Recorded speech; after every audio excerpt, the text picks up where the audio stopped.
Hello, hello, hello. All right, hold on a moment.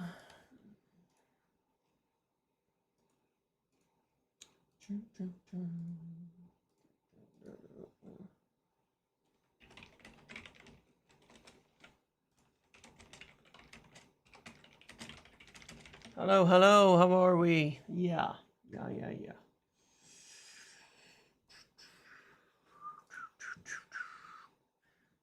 There we go. Okay. How's it going, everybody? How are you? How are we doing? How are we doing? One moment. Just team news all kind of coming in. Okay. Let's see. Yeah. Oh, man.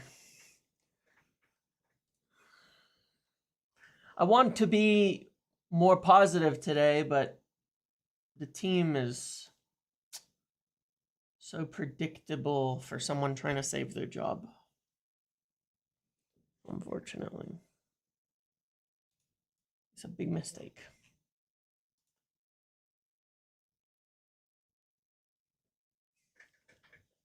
Big mistake. Any chance the mic should be fine now? I mean, I turned it up. There should be no issues with the microphone this time. It's at 100 this time, so I can't change it anymore. Why you have a hat on today? I just, again, I'm getting a haircut tomorrow, so my hair is just a little bit messier than usual.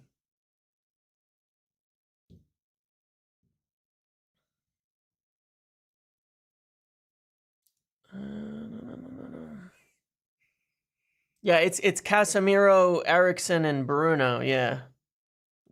It's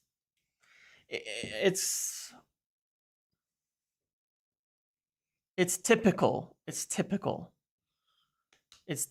because we got to get goals, so we have to start Eriksson and Bruno.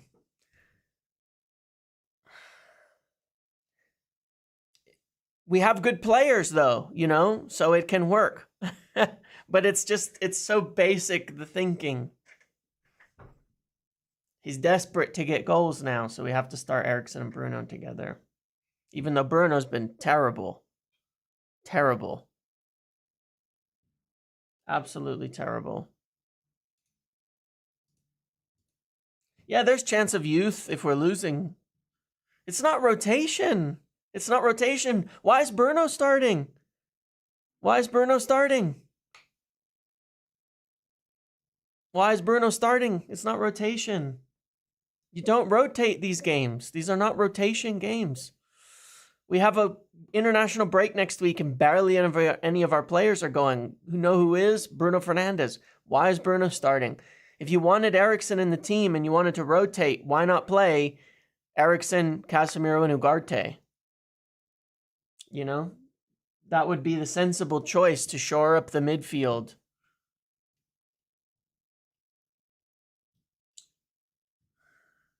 Yeah, I'm not a fan. Because continuously trying to get, I don't know. It doesn't make any sense. But like I said, I don't think he has any idea how to use Ugarte after the last game, so there's no point in him really playing anyways. It doesn't really matter.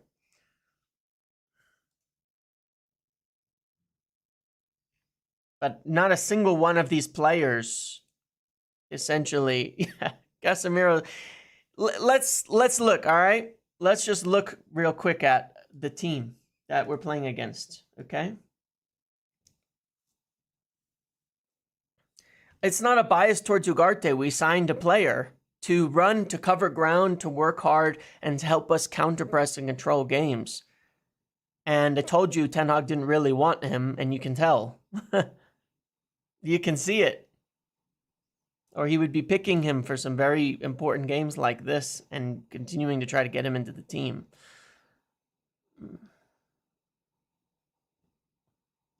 He's not terrible with the ball. There's using him right. But let's look at Porto, okay? Porto are one of the highest pressing teams in all of Europe. One of the best defensive performing teams in all of Europe. They're good in possession. They're good attacking. They're good in goals. they're very similar in a lot of ways to Tottenham. They're very, very similar in a lot of ways to Tottenham. And what we're going to do with that is to play them. Yes, I will be doing a watch along to play them exactly the same. They are one of the best pressing teams in all of Europe and one of the hardest working teams out of possession that are out there. They play a high line. They press extremely well. And yeah. Yeah. There's nothing that justifies that midfield, Muad. There just isn't. It always feels very short-sighted making those kind of decisions.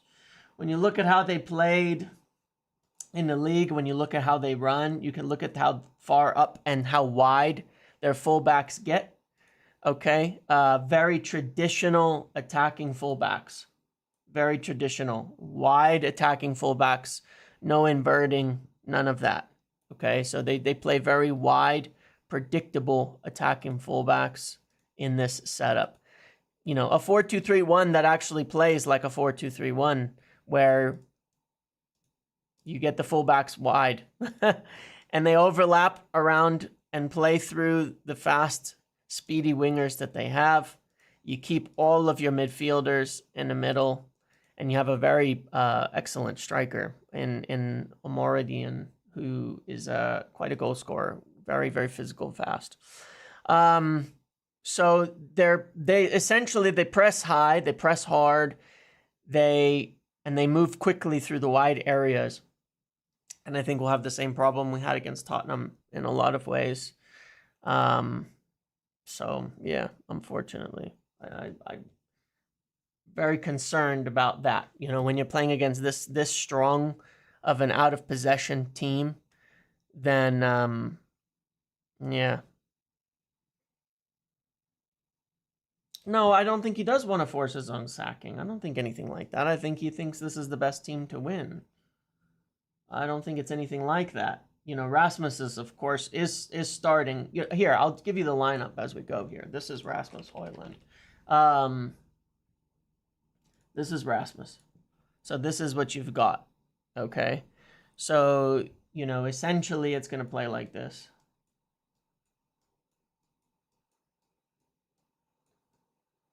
Right? And you can kind of tell, of course, that with the two runners again. Now, this isn't a bad front three. This is a good balance, having one creative winger with two runners. But unfortunately, I think once again, it's going to end up like this, you know, where you end up with these guys getting dragged around and Casemiro defending some very large spaces on his own. These are all starters. These are all starters today, yes. These are all starters today. These are all starters today. Yeah. Yep. Yep. These are all starters today. Why couldn't he pick Casemiro, Ugarte, and Eriksen? Yeah, because that would be balanced. Yeah.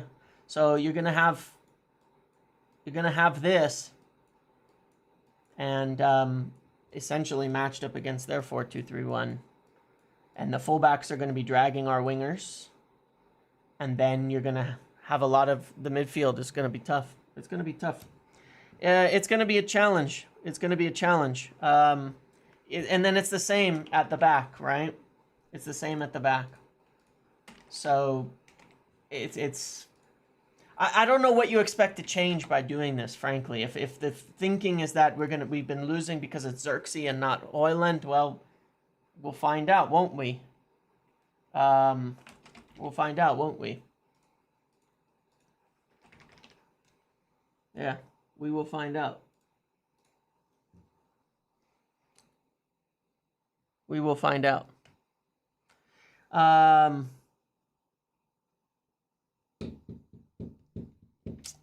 Yeah, the midfield has always been a problem under Ten Hag. I agree. And I think that, like I said, he feels this is the best way to win, because he thinks with the goal scoring, with the finishing of Højlund, and the pace here, he can get enough chances out of these guys. He can get enough chances out of these players. I think the lineup comes out in 5 minutes officially, but this is the lineup.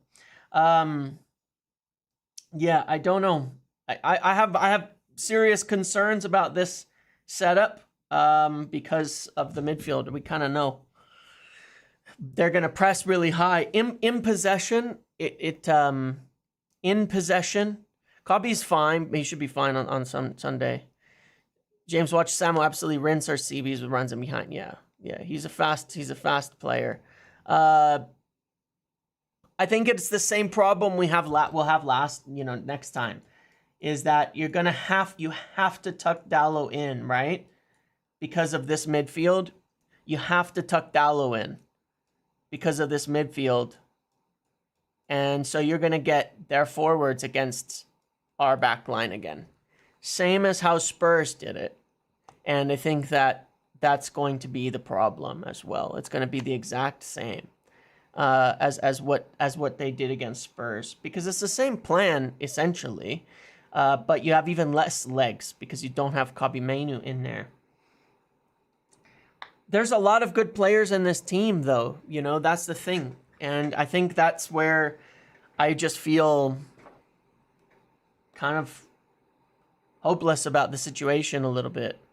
They don't really counter Gonter. So what that means, though, is that, like, they're not going to, when they get the ball deep, they're not really a team that counters too fast. Not that they don't do it, but how would I compare it? Who would I compare them to? Here, how would I compare them, or compare teams? Who would I compare them to, right? Let's look at Liverpool, right? If you compare them to Liverpool counter a little bit more, right? But they're very, very similar as a team in that respect. A lot of pressing, all of that.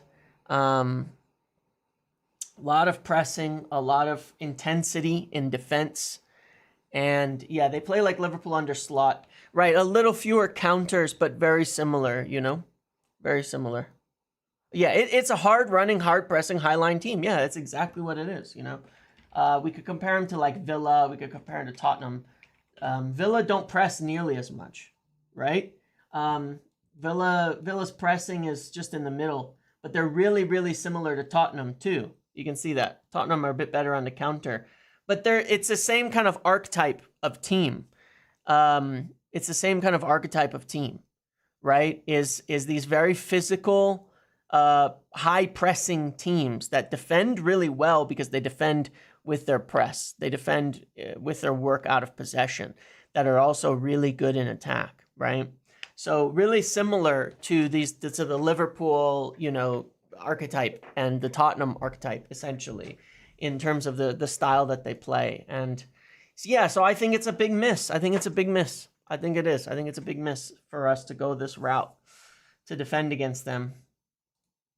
I will do a watch along, and the link will be below. Yeah, the team were most vulnerable today. Hang on, let me fix the link to the link below.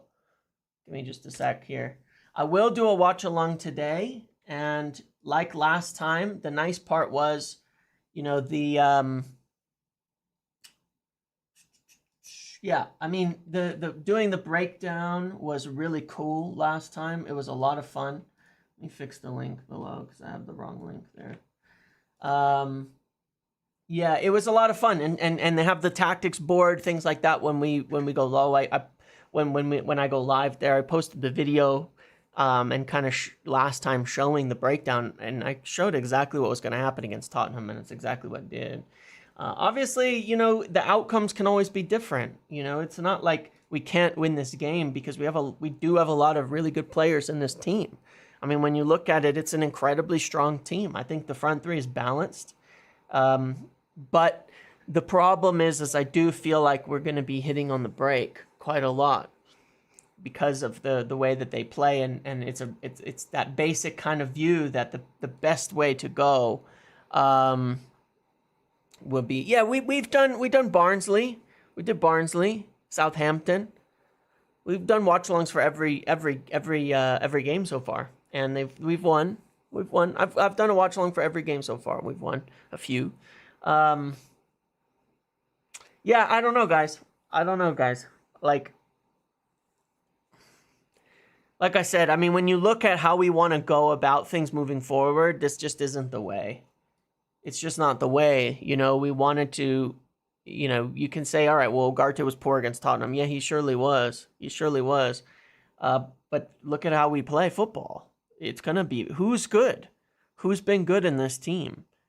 It's so basic. The having to tuck the fullback in, there's just a lot of problems. And now I look at this setup, and that means you have to do this. It's a requirement. Dalot is going to be in the middle. He's going to be in the middle. He has to be, because you don't have anybody in there, you know? Signed Ugarte for 60 million to revert to the back three from, to the three from your first season in desperation mode. Yeah. Yeah. Yeah. I just don't see the longevity with this, because this isn't, we cannot keep needing to have Bruno and Eriksen in the team to create chances and goals. We can't. I just don't understand, you know? Right. And that's where I was saying, like, it's frustrating because we can win games. We can win one-off games, but what's the change? When are we going to change, you know? When are we going to change? Because it's not working, you know? It's not just about continuing to do the same thing over and over and it's going to suddenly click. It's not working. This isn't working, and we keep chopping the midfield up trying to fix it, because the only solution that he's found this year is to play Eriksen, right? Barnsley, Southampton, 2 of our, 3 wins this year. Week 1 was Mount and Bruno starting. Yeah, we could have played high and gone, you know, Ugarte, Casemiro, and pressed high and actually controlled the game. I don't know. It's funny because it's like the same thing, but also different. I don't know what to do about. I don't know what, like, I don't know. I don't get it. This isn't the way forward. We cannot keep trying to win games off, you know, having to play Bruno and Eriksen together. You know, I just don't get that. Like, I don't get that aspect of it. We can't keep doing that. Like, we can't keep doing that. But it's somebody said like, somebody tweeted something a while back that makes a lot of sense about how Eric views things, and it was something like he finds a tweak and it becomes his permanent solution, and that's what I see. You know, we inverted Dalot, and now that's the permanent solution.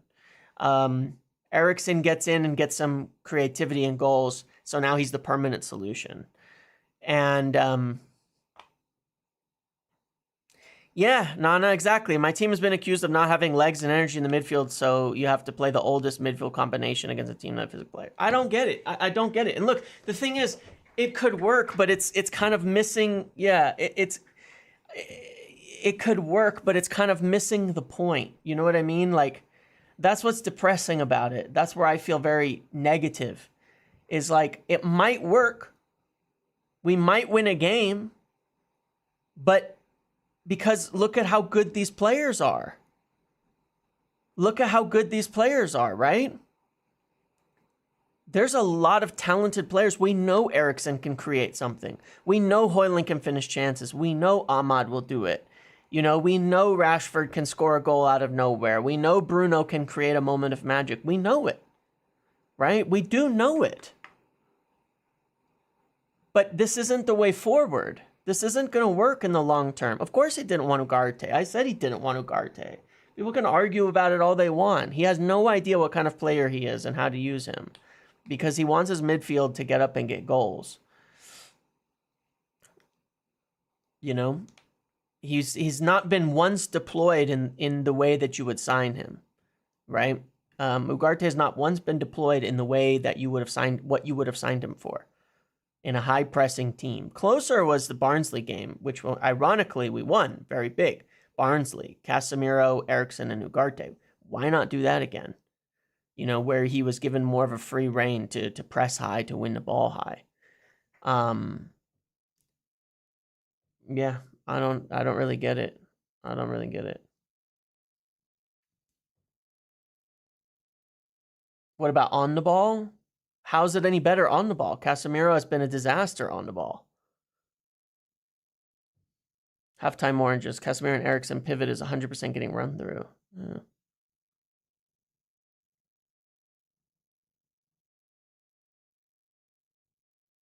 Yeah. That's my thinking. How would you deploy Ugarte, James? What if we can't press for 90 minutes like Uruguay? Yeah. You don't have to press for 90 minutes like Uruguay. D Mills, you can say that, but where's the actual evidence? Let's see some evidence, right? You can say, like, the appeal to authority, it doesn't do anything for me. Let's look with our eyes. I'm not a genius, but I can see, and we've been seeing what we've been seeing. Objectivity is important, and being able to observe is its own skill. You don't have to be a top manager to be able to observe things. My observation is he doesn't know how to use him. Champions League semi, that was 6 years ago, man. That's in the Eredivisie. What are we doing right now within the Premier League? And Alvarez is not the same player as Ugarte, so I don't know what you're on about. They're completely not the same player.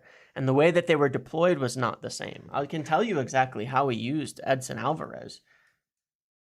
Edson Alvarez was a single pivot, and he played like this. It's kind of interesting. I mean, it's more interesting than what we do, that's for sure. He played with a double kind of midfield diamond, okay? And it was more like this. Oops. When he played with Edson Alvarez. Edson Alvarez was the focal point in the center of a double diamond, of almost a figure 8 formation that he played. That, if you can look at his Ajax team when they played, that's what he did. He used, what's his name? Sebastian Aller in this role. Edson Alvarez here. Gravenberch and someone else in these roles. And he would sit. And he was a sitting physical player in the Eredivisie. I know how he used Edson Alvarez. Yes, H, but that's emotional. That is a silly way of thinking. You don't need your number 6 to score goals. If you need that, that's not sustainable, okay? That's not a sustainable way forward. Ugarte is not a sitting physical player. You definitely haven't watched him either, but that tells me exactly all I need to know. Ugarte is the opposite of a sitting physical player. That's not what he is, and that's not what he's for. That is not what he is. Unfortunately, that isn't correct. That is not the strength of Manuel Ugarte. He is not a sitting physical player. That's not where his strength is. Anyway, that's not what he is. He is a very specific player. If you wanted to utilize him,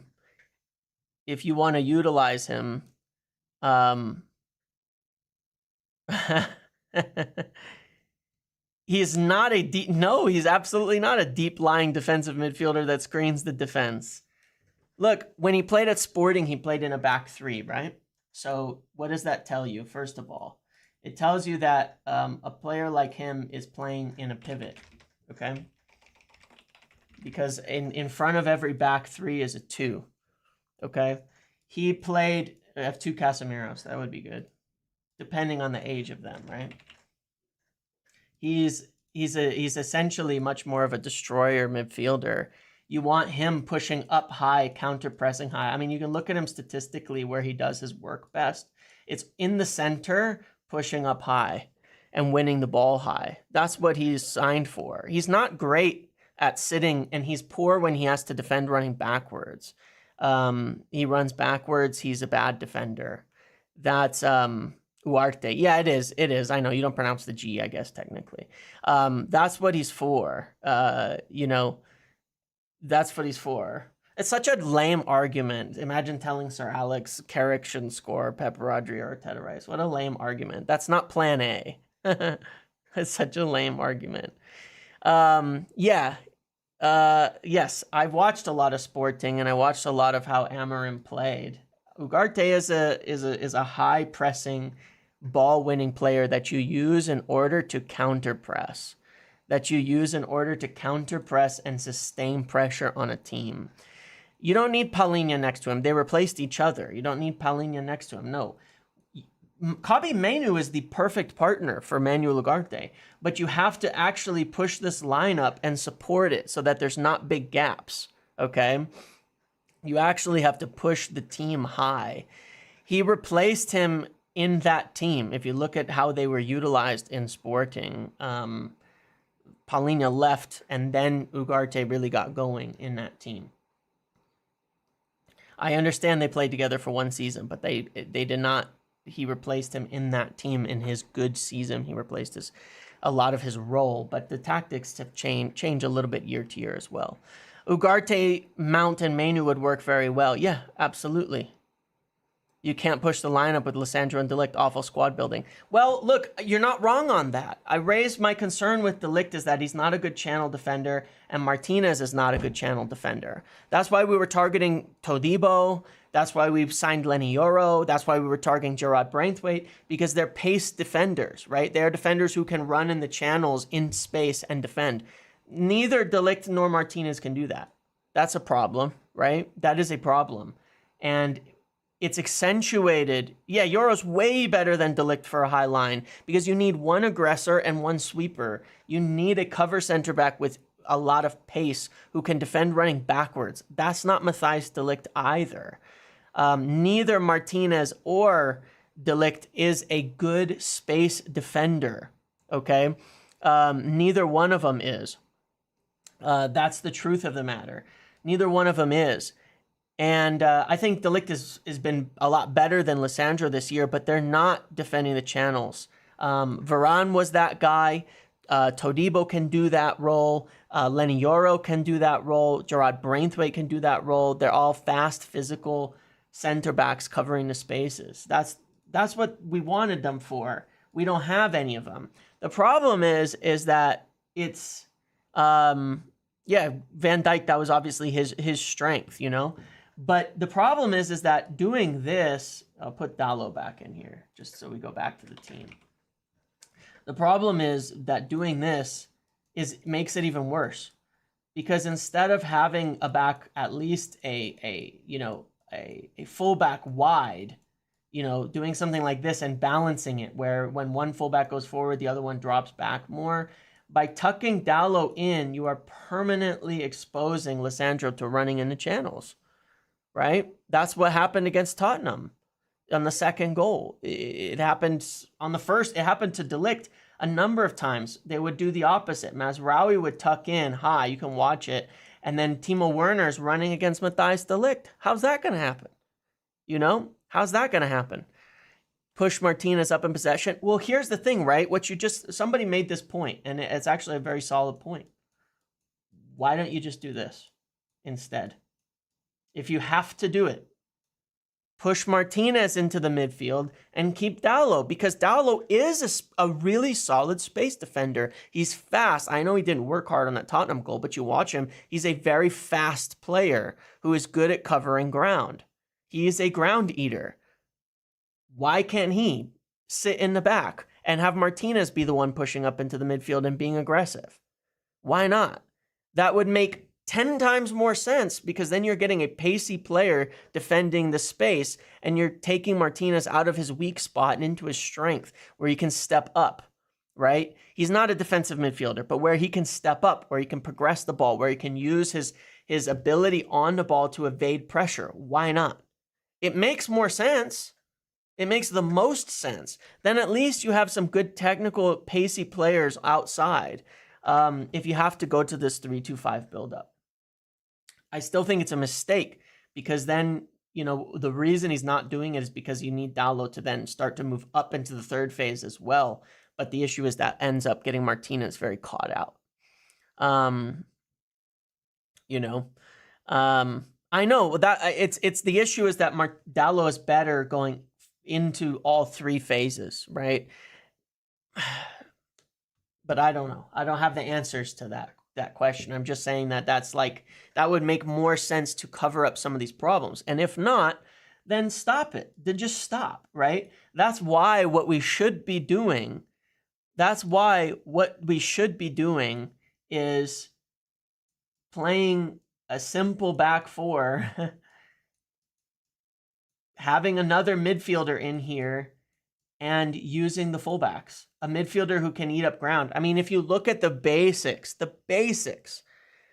of what we did, if you go back to Barcelona, where Ten Hag got it exactly right, what did we do against Barcelona, right? What did we do? Okay, we had a bit of a false nine in Wout Weghorst, which could be Xerxes. We played Fred and Casemiro. So why do you do that? Well, it allows your fullbacks to get forward with having players who can cover ground behind them. Fred can cover the left, Casemiro can cover the right. So if they need to, they can cover those spaces while you keep your center backs there. And that way you can play kind of a mid block and you can maintain solidity and you can cover for your fullbacks as they go forward and you can provide support to the front. Yeah, Casemiro and Fred were incredible in that series. They were incredible.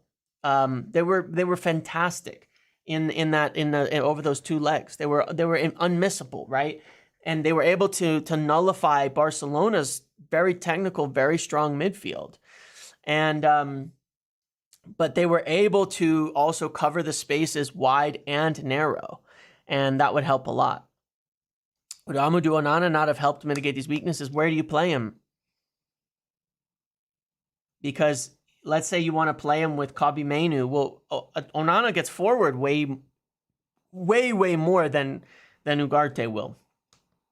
And then you're leaving Kobbie Mainoo as your deep player. Or you play him in place of Kobbie Mainoo and you see the same issue, right? The issue with this is that Eriksen can't cover behind here.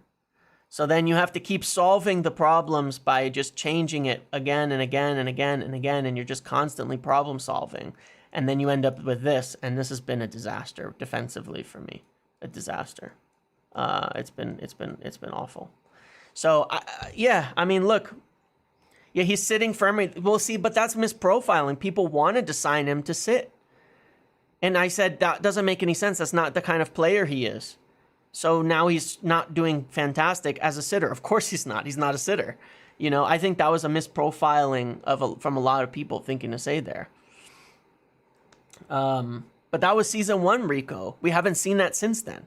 We have not seen good tactical setup nor changes since the League Cup final. In the League Cup final, he brought in Wan-Bissaka for Dalot because Sam Maxim was giving us issues and changed it a little bit and helped shore the game up and win that trophy. Since then, we've seen like one good game, which was the FA Cup final being set up to nullify the opposition. It's been a long time since we've seen some like basic tactical sense. So it's hard to observe it and say, right, that makes a lot of sense. That's the best issue. That's where we're at. The truth of the matter is Bruno Fernandes should not be in this team. That's the simplicity of it.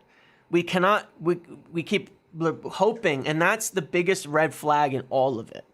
You can talk about everybody else, but that's the biggest red flag in all of it. Is the Bruno aspect of it. He gets a red card. He's been poor. What do you do? You know? Yeah, this is the lineup that we have, right? I just don't get it. Like I said, the thinking is too basic. We need all this again, I explained a problem with it before that I think is just really, really simple, really, really straightforward, and really, really basic.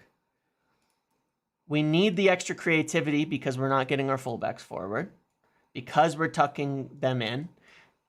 It like every problem just keeps going into another, and it's frustrating because we keep doing the same thing like it's not going to be an issue. And again, we might win a one-off game. But really, the only two players getting dropped are Xerxes and Ugarte from the last games right now. Oh, and Garnacho. Why? You know? Why? You know Bruno's going to play on Sunday too. Why? You know, it's all problem solving. We didn't start the year like this, by the way. You know, why is Maguire not getting for Lisandro Martinez? Lisandro's been awful. Why do players not get into the team? You know, the standards for who gets dropped, who's good, who's not, don't really ever happen. You know, it feels random. I don't know. I don't get it. Why don't those players get to stop? You know, in the preseason, the way that we lined up. Look, we've won, what, 3 games this year? Maguire started 2 of them. Okay? So you can say I'm pushing a Maguire thing, but that's a fact. What are you going to do? He started against Fulham. He started against Barnsley. We don't have a whole bunch of other wins that you can back that up and say, wait, yeah, Maguire's a disaster. He started 2 of our wins. If you want to go results based on that, he started 2 of our wins. Can't be that bad, you know? Garnacho does well off the bench, starts and plays badly benched. I know, it's unfortunate. He's still better off the bench. Okay against Barnsley, yeah. Right, Maguire made the error against Brighton, but at this point, who hasn't made an error, right? And then we changed centre-backs at 80th minute and conceded a disaster goal to lose that game out of horrific organization at the back, you know? So it's not like, it's like, whatever, you know what I mean? He might, you know, he took a knock though, and he was not in the lineup, or not on the bench on Sunday. So, you know, all of that. Yeah, Maguire shouldn't be our best player. Look, I agree, but I think he's a good, but you're saying rotation. Well, where's the rotation for Maguire into the team when other players aren't performing? It seems to not really apply there, but it's not a dying on Maguire hill. It's just he deserves a game. You know, he deserves a game. It's really that simple. He's not. I think De Ligt has probably been our best defender this year, but yeah. So look, I mean, the thing is in preseason, we were doing this, right? We were attacking with our fullbacks. We were attacking with fullbacks in preseason, and you can run it like this. Now, I still don't think Bruno and Eriksen works, but then you get a lot of creativity, and you can press high. But we were doing that. But what happened is we weren't scoring goals, right? And then it's like always a solution to that. So then you start saying, okay, well, we need to put Eriksen in here, because if you do this with Kobbie Mainoo, it works. If you do this with Kobbie Mainoo, it works. If you do this with Kobbie and Ugarte, it works, right? But then you need the Eriksen creativity, because he comes in and starts creating chances, so now he has to play. So we saw against Southampton, we were getting dominated in the first 30 minutes of that game, okay? So what the adjustment he made was, of course, to tuck Dalot in. And that works, because then you get your creative players more forward against Southampton, who were very poor, right? But then that opened up the Martinez problem. But then it opened up that you don't actually get all your creative players forward, because you're leaving your wingers very isolated by not being able to get any of your fullbacks forward. And it's just one problem after another. And I don't know. We can win a game. Like I said, there's a lot of really good players in this. There's a lot of really, really good players in this team right now. Will he play Euro when fit? I don't know. Yeah, I don't know. There's a lot of really good players in this. Can't wait for nonstop hero ball launching to Rasmus. Sure, and the thing is that, like, Rasmus is a good finisher. He gets one shot, one chance, he'll probably score. Getting him into the right spot. Now, he hasn't played in a while, but, you know, it's a good team. It's a lot of good players here, and so I think we can win a game. But, you know, when we played the 45 good minutes against Palace, similar setup to this, I said, you know, not really similar because there was Xerxes in there. And then there was a substitutes and it got worse. I raised a lot of red flags and got an enormous amount of backlash in the comments. But You can see how it's gone since then. It's been a disaster since that Palace game. We haven't built on it.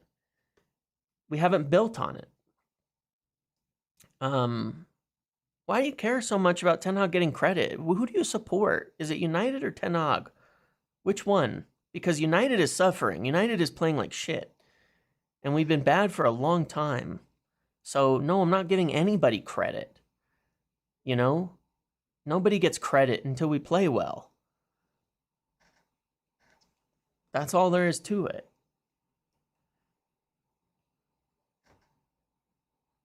If we win games and we play good football, then the manager gets credit. If we don't win games and we get bad football, then the manager doesn't get credit because the team is bad. Come on, man. Like, it's not about that. He got his credit after the FA Cup. Look, let's look at the reality today. Did you listen to Duncan Castle's podcast? Any of you? And what he said? He said that they had all decided to sack Ten Hag, and then due to the FA Cup and fan sentiment, they extended his contract. They didn't have Dan Ashworth in place. They didn't have Omar Barada in place. And they made an emotional decision based off of all of that to extend his contract, right? And then he mentioned Marco Silva. Now, Marco Silva is represented by Gestufute, right? Georgia Mendes. Georgia Mendes' agency. So, you know, that's where the link is coming from. So he may be a real candidate. He may be just kind of talking him up. But I already told you that's the truth. They decided to sack him. I mean, Laurie Whitwell's whole article in The Athletic said the same. In that May meeting in Monaco, they decided to sack him and they started interviewing managers. But essentially, they made their bed on this whole thing. And, you know, Ten Hag got his credit. He won the FA Cup and he kept his job because of that. You know, he got his credit. He got his reward. He got an extra year. But we've done really poorly since then, right? We've done really poorly since then. We've done really, really poorly since then, since that time.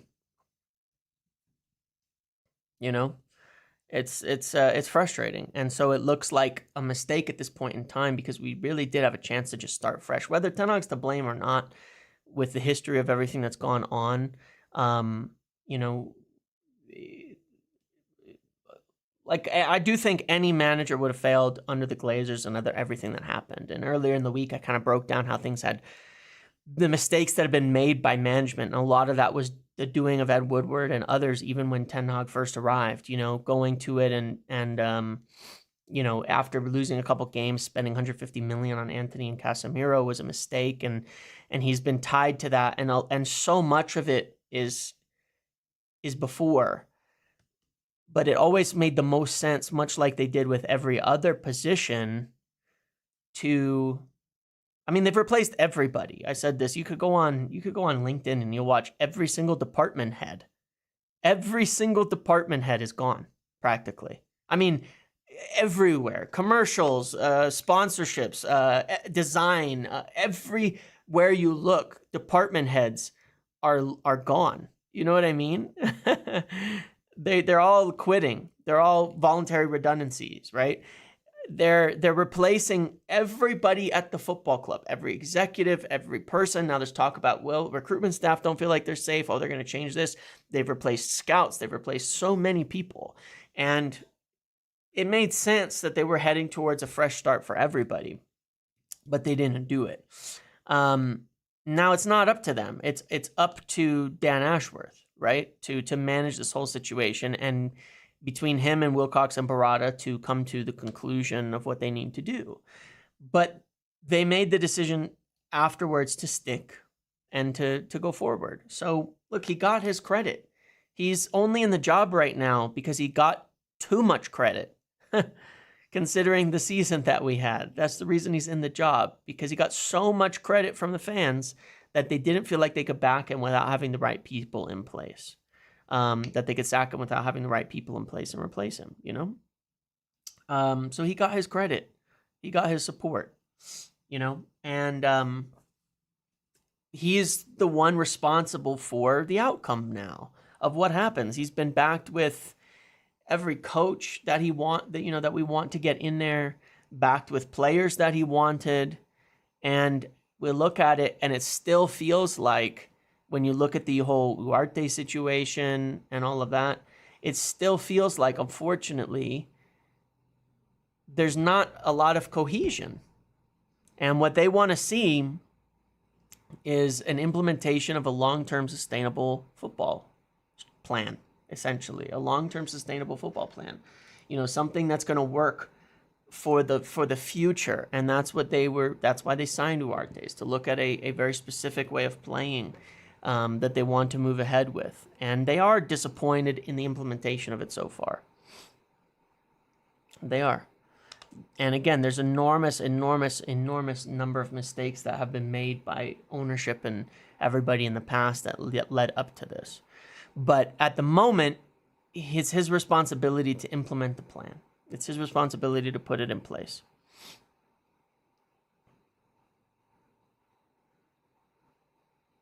Yeah, and to some degree, as I said earlier, that's why I'm not positive they will sack him, because once that happened, once they've looked at it, and once you're dealing with a situation once again where by the end of this season, you have a manager who's going into the final year of their contract, which means once again, you're dealing with a situation where you're not convinced in the long term. And yeah, that's just, so it is a little bit of a half and half thing. Game model is not really a buzzword. It's a buzzword for United fans because you've never heard it before. You could call it style of play beforehand. It's the same thing. People have been talking about style of play for the last 10 years at United and not having one. But the moment that they really only got a 1-year extension, it opened the door to these things. So really, they're at fault on this. And when one can get upset about people questioning his future or things like that, but he only got a 1-year trigger on his contract. And Omar Barada says it's a 4-year plan. So how does that work? I can do the math. That means Ten Hag is not under contract for your 4-year plan. So you've kept the doubts there with the situation that's there and opened the door to all this happening. So they really have nobody to complain about. There's nobody who can make a complaint and all of that. The situation ended this way. And what I said last year was that the worst case scenario that we didn't want to have happen is that they end up having to make a midseason change, because it's a waste. If you stick with that and it goes poorly, you've decided that the season is a waste. And I think they messed up. I think they messed up. But I don't think they will rush to do it. I honestly wouldn't be surprised, if we lose, if he stays beyond next week. I don't know. Like I said, the decision hasn't been made there. But that being said, as Lowry Whitwell reported, Sir Jim Ratcliffe will be in attendance for Aston Villa, and as I understand it, he will be sticking around a little bit afterwards. So we'll see. We'll see what that means. They are discussing things. They are worried about the situation. They are concerned about it. And they need to see improvements. I don't know how short or long the leash is, because originally they didn't want to even assess this fully until December to make the decision for January and the window and the rest of the season. So we'll see if they are pushed to do anything sooner or not. But look, they made an emotional decision in summer, and they're paying the price for that. That's what you do. You pay the price when you make emotional decisions. According to the quality of our team, what do you think is his maximum achievable goal? Europa League and top 4. It's a team that's good enough to do that in here, for sure. It's a team that's good enough to do that.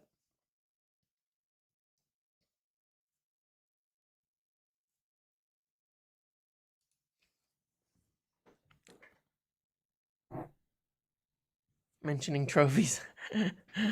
Oh, yeah.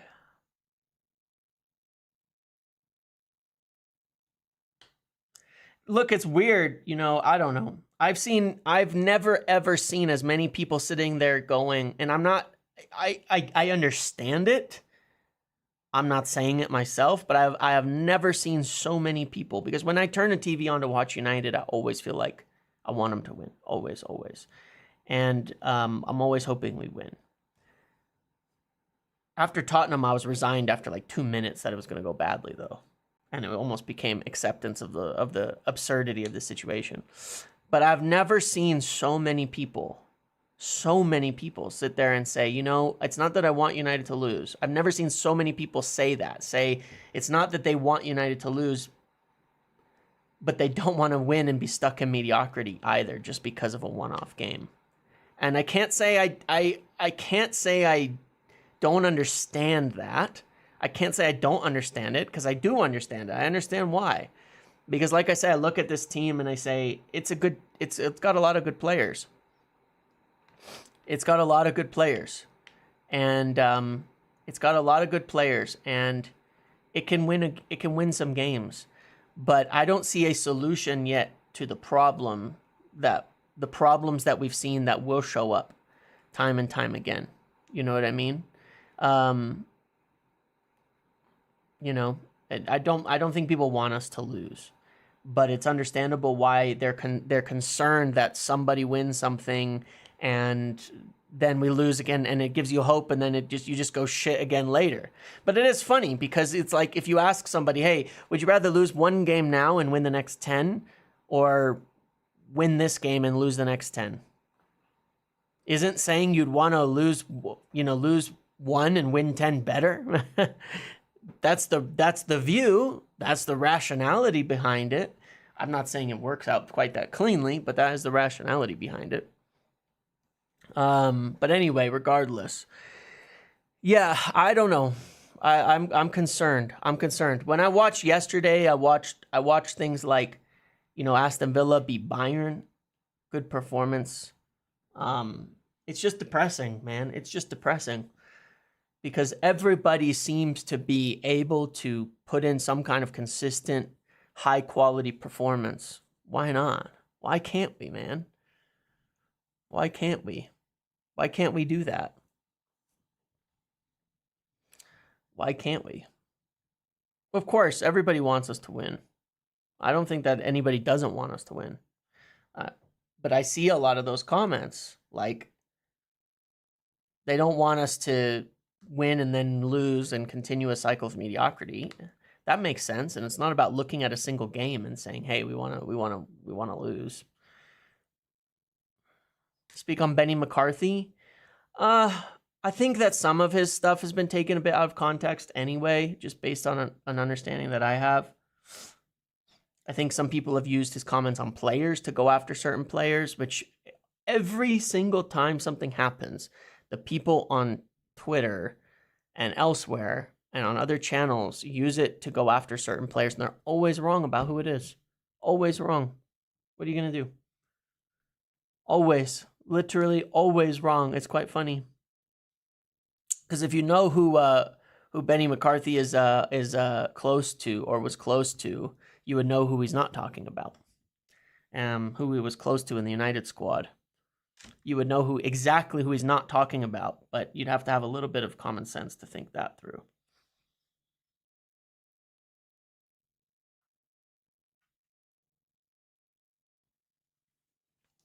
All right, let's see.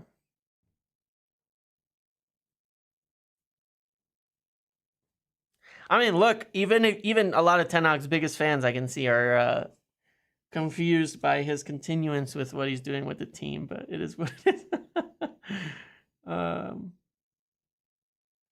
even his comments on I don't know. I don't want to get into the whole thing. Even his comments on even the comments about like the passion thing, I think are a bit out of context. Yeah, I could tell you that Benny was definitely very, very close with Rashford, you know.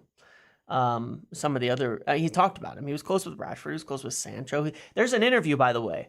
There's a video interview, if you want to go look, of Benny McCarthy like a day ago. I just watched it this morning. If you don't want to just take quotes and things, there's a whole video interview with a. I only had a few hundred views. I'll see if I can find it. Hold on. I'm gonna see if I can find it real quick. And he talks about Rashford. He talks about Jadon Sancho, right? And I always think it's better to watch what people say themselves. Here, I'll just post it. Right? Yeah, this came out 7 hours ago. It's only got 1,000 views. It's got stuff on Sancho, on Rashford, on all sorts of stuff from his mouth, right? So I think it's always better to listen to when people are talking themselves, what they're saying and how they think and all of that. I always think that's a lot better.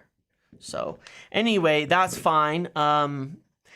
So we'll see tonight. I'm gonna end this in a minute. I'm gonna switch over to Big Up, to the watch along, and we're gonna do tactical breakdown there. Use our cool tactics board, all of that.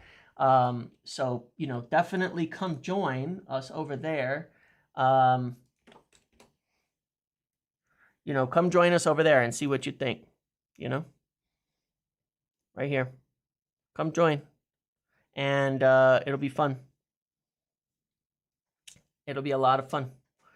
We're going to do tactical board. We're going to do all sorts of shit ahead of it. And we will enjoy it. We will have fun. And hopefully we can actually get something, we can actually get something out of this. Yeah, nice photo. I know, right? I was like, hey, everybody's got like these photos, like poses and stuff like that. And I was like, all right, I'm gonna put one of these photos up because I thought it would be funny. I was amused by it. Yeah, exactly. I was like, all right, I gotta do your typical YouTuber photo. You know what I mean? Like just get the pose right. I gotta get it right. I'm not so good at doing the typical the typical things. It's not my forte. So I was like, all right, I'll just take a photo and cut it out and get it up there. Are we still going for a left back? Probably. Yeah, the link is below, but here. The link is below, but hold on one sec, sorry. Here, use this link. Come join. It'll be fun. It's free and everything. You just sign up with your email so you can talk and chat and all of that like everywhere else. I'm gonna go live on there in about 15 minutes before it to talk things through. So I hope I'll see you guys there. Otherwise, yeah, let's see what happens through all of this. People are asking Marco Silva, maybe somebody they'll look at. He has a manager who's jumped ship mid-season. I was saying I don't think there's a lot of managers who will jump ship mid-season, but Marco Silva would. He has already done it. Jumped from Watford to Everton, right, mid-season. I'm not saying that we should. I'm not particularly convinced by Marco Silva. I think he's a good manager, but I don't know that he's that great. I'm not saying I'd even be in support of that, but yeah, let's see what happens. Let's see what happens tonight. Let's see if we can put this. Let's see if we can put this in place. Let's see if we get something good out of this game. But if so, I want to see it working, not on a bad performance, scraping by, but a difference. Where's the change going to come in this team to have us playing football properly? It's going to be a tough one. Okay, thank you for hanging out. Thank you for watching. I'm going to head over to the watch along in just a minute here, and I will see you all later, okay? Have a good day, and let's hope we do get a good performance and a good win. Something to be positive about. I don't like being negative. I don't like talking about this endlessly, this manager stuff, all of this. It's really not fun. I mean, I know I do it a lot because it's the main topic, but it's not fun. I don't enjoy it. We've had a couple good watch-alongs. They were a hell of a lot more fun watching our team be good and successful than it is watching it suck. And that's what we all want at the end of the day. That's what we all want at the end of the day, even if we have differences of opinions on everything else. All right, everybody. See you later. Have a good one.